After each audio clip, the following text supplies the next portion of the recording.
What's up, Bulldogs, and welcome to the Dawgcast. This is your home for everything Bulldog athletics throughout the 26-27 school year. I'm your host, Coach Caldwell. We're excited to bring you inside the stories, the games, and the people that make Bulldog sports special. Throughout the year, we're going to sit down with our head coaches, our assistant coaches, student athletes, and even some special guests to let you know and talk about what's happening on and off the field, the court, and everything and beyond. The Dawgcast is your all-access pass to Bulldog athletics. So whether you're a student, a parent, alumnus, or just a proud supporter of the Smyrna Bulldogs, thanks for joining us. Be sure to hit that like button and make sure you subscribe. Share the podcast with fellow Bulldog fans and tune in each week as we celebrate what it means to be a part of Bulldog Nation. Now let's get it started. This is the Dawgcast, episode 1. One of my favorite coaches in the building. He's been here a long time, just like me. The new head football coach of the Smyrna Bulldogs, Coach Mark Williams. How we doing? Doing good, Coach. Thanks for having me on here. Excited to be here. You know, this is awesome. Glad we're doing this. How does that sound? The new head football coach. You know, it's awesome. It's humbling. You know, and I can't imagine a better place to be than right now than be here at Smyrna High School. Great administration, great faculty, great kids, you know, and so it's an honor to get that opportunity to be the head coach of our football team. Great to hear. We're glad to have you. Coach, take us back to late May. Obviously, the emotions you're going through that, you know, you worked for your brother, Matt Williams, for a while, position coach, then OC. Take us through the emotions of, you know, that he's leaving, but you're also fixing to be the new head football coach. How did that go? Yeah, it was. So May was something else. You know, we were finishing up spring practice, and Matt gets this opportunity and comes to me with it, and you know, super excited for him. Super excited for this opportunity he got to get into administration. It wasn't anything he was looking to do. It was, you know, it just came out of nowhere.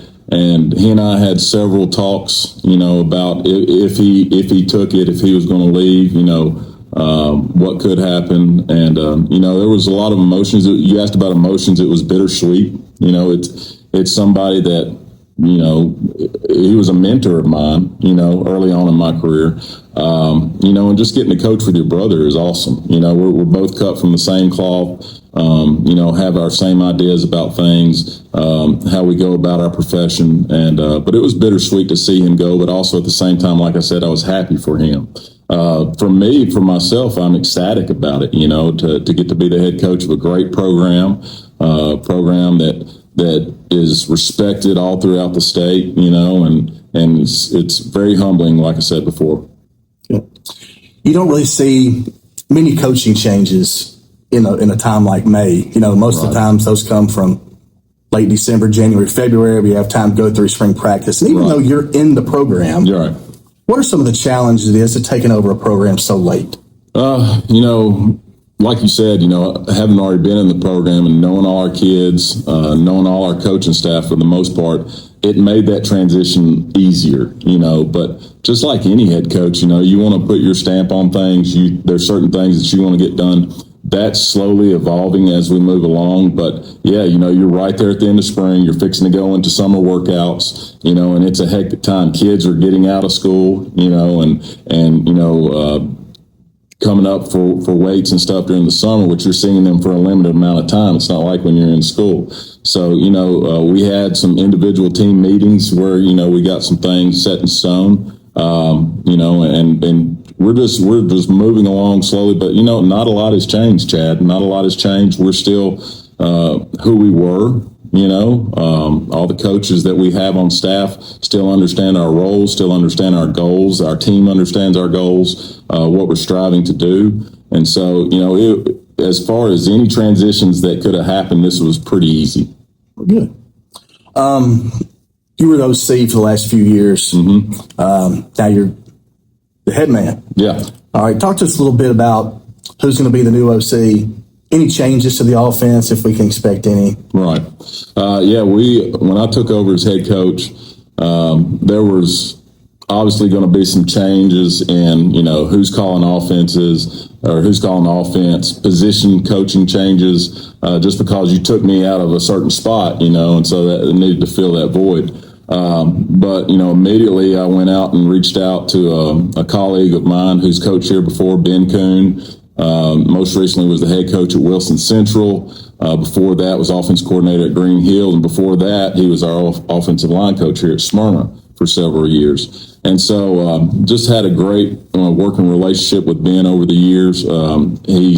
He's going to step in as our offensive coordinator. We're excited about that. He's excited to be here. His offensive mind is great. He's got that offensive line background where he understands the blocking has to be there in order for a play to be successful. But he's very inventive with the things. And, my spot as a head coach is to give him the room to be creative, and to make our offense. So if you look at our offense, if you looked at it last year and you look at it this year, a lot of things are going to seem similar. But there's some little tweaks and stuff here and there that, that we're putting in that'll hopefully help us score a lot of points on offense. Now, this is week 3 at a dead period, correct? Right. Mm-hmm. When do we get into pads? So next week. So this is our acclimation week this week. We get 3 days in shells this week. You had to do 2 days in just helmets only, and then we'll get 3 days this week in shells. Then next week we'll go pads, and so we get to see a little bit more of kids that we were, kind of had marked as, they could probably do this or that. We'll see a little bit more of that, and, hopefully see some younger guys step up into some backup roles, to be dependable, to get some playing time. So, we'll find a lot about our team in the next few weeks. So what's been your message to them? After each of these more, I drive up, I see you, see you practice. What's been the message? I believe in 3 things in football, and I say it to our kids all the time: discipline, physical, and violent. And that's what we want to be known for. And really, if you look at the Smyrna football teams in the past, there were always a team that was very physical, that was well coached, was where they were supposed to be, and we've got to be all 3 of those things to be successful. We're very blue collar type of team. And so we want to be disciplined, so if I've got to be in a certain spot on defense, I've got to be there. And discipline goes far beyond that. It goes to understanding when you're supposed to be on the field. If you're a backup on special teams, a lot of different facets to that. The physical part, we want to be physical out on the football field. We want to, when people play us, I want them to walk off the field going, wow, that was a physical football team. And obviously football is a violent sport. So we want to those 3 things to take precedent. And, the other thing that I talk to our kids about is just being a better human being, being a good man. We talk a lot about that in our program, how to be a better man. How to be a better husband one day, a better father one day, and hopefully help our community along the way. So, we're not just worried about winning football games. Don't get me wrong, we want to win football games, but at the same time, we want our kids to leave here a better human being. When you're in your office or coach's room, you're looking at your depth chart. Right. What are some of the strengths on this team? Well, I'd have to say our defense. We return a lot of players on defense. Dalen Sanders, Anthony Staples, our defensive backs, pretty much, Yanni comes back, Corey Weathers comes back, Rylan German comes back, Vinnie Morgan comes back. So, we have a lot of people on defense that are coming back this year. Noah Yeager, another one that's coming back. So our defensive side of the ball definitely has more returning starters coming back this year. So that's somewhere we'll lean on this year. And, it feels pretty good having those guys back.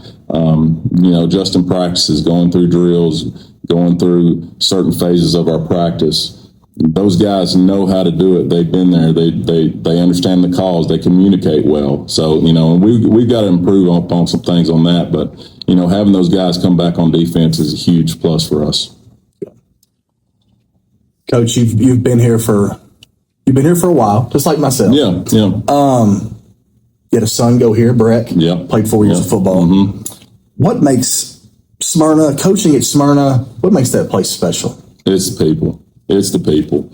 I've had the opportunity to coach at different schools. And then obviously every school, there's good and bad to it. But I can tell you this, at Smyrna High School, it's the people. And that's a top-down thing. It's a top-down thing from our administration down to, teachers to coaches, everything. It's how we treat each other. It's how we're professional. A lot of places will say, we're like family. Well, as far as the Williams family is concerned, because there's been a lot of Williams come through here, they have treated us like family. They really have. They've been there for us in good times, in bad times. They've been there for us, and it's not just lip service. When they say they'll be there for you as family, that's what it means. And so, if you look at Smyrna High School, and I say this to a lot of people all the time too, is that to me, Smyrna is one of the last few community schools. If you look at Smyrna, Tennessee, you think of Smyrna High School. A lot of schools in our area, they can't necessarily say, they're the only school in that town. But when I think of Smyrna, I think of Smyrna High School. And so there's people in the community that have played here. Heck, you went to school here and you're still here. So there's people that pour back into this school all the time. And there's not enough good things I can say about Smyrna High School. But it's awesome to work here, awesome to be here. And glad we're getting this opportunity. Obviously, when you go out there on Friday night, you want to see that crowd. Mm-hmm. You want to see those stands filled. Right. But how important is it to you that your fellow coaches of the school, they don't coach football, right, are out there supporting you, or your student section is full, or fellow teachers that don't coach are in the stands? How important is that to you? Oh, it's huge. I had a coach, one of my mentors, Robert Laster, told me a long time ago. He said, football is not the most important thing at a high school, but a lot of times it's your front porch of your high school. It's a lot of times during the year where you can get the most people on campus at one time. So that's kind of the front steps of your school. And, having coaches that coach other sports, on the sideline, like you said, teachers that are there at the games, and having that student section filled is huge. It's huge. It's massive. It shows support. It shows that, you want to be there for your students. It also shows that, that school pride thing. And so on Friday nights, when you look out there and you may have a math teacher over here or a chemistry teacher over here that nobody thought cared about football, but they're there for that student, maybe that football player that's in their class, that's huge. That's creating relationships, and it goes, I think a lot of our coaches that coach different sports need to go watch different sports and see that, because they have students that they pour into every day. Go see them at one of their activities that they do. Doesn't matter if they're in band, cheer, whatever, And so, Friday nights, when you see those people out there, it means a lot to those kids. And I think it means a lot to our community as well. There you have it. The head football coach of the Smyrna Bulldogs. Coach, thank you for being here with us. We're going to talk before the season gets going. We're a month away. Yeah. This is July 31st. We open August 21st, Brentwood at home. Be prepared to come out on Friday night, August 21st, support the Bulldogs. Coach, thank you. Good luck. Thanks, Coach. Appreciate you.